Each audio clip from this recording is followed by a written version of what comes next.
টি-20 বিশ্বকাপের আগেই ভারত আফগানিস্তানের সঙ্গে ঘরের মাঠে 3টি টি-20 ম্যাচ খেলবেন। এই টি-20 ম্যাচে কে ভারতের হয়ে অধিনায়ক করবেন এবং সহ অধিনায়ক করবেন তা জানবো এই ভিডিওতে। তার আগে আপনি যদি ক্রিকেটের সমস্ত খবর পেতে চান তাহলে ক্রিকেট 360 বাংলা চ্যানেলটিকে সাবস্ক্রাইব করে সঙ্গে থাকুন এবং ভারতীয় দলের মধ্যে আপনার প্রিয় ক্রিকেটারকে তা কমেন্টসে জানান। আফগানিস্তানের বিরুদ্ধে ভারত টি-20 সিরিজের জন্য দল ঘোষণা করলো।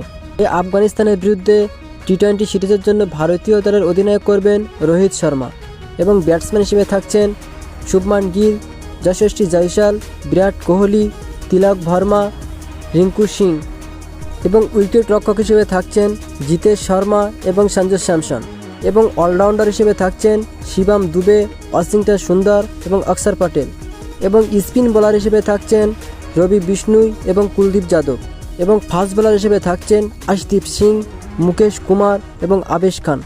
আফগানিস্তানের বিরুদ্ধে টি-20 সিরিজের জন্য ঘোষিত হওয়া এই দলের মধ্যে আপনি কাকে মিস করছেন কমেন্টসে জানান।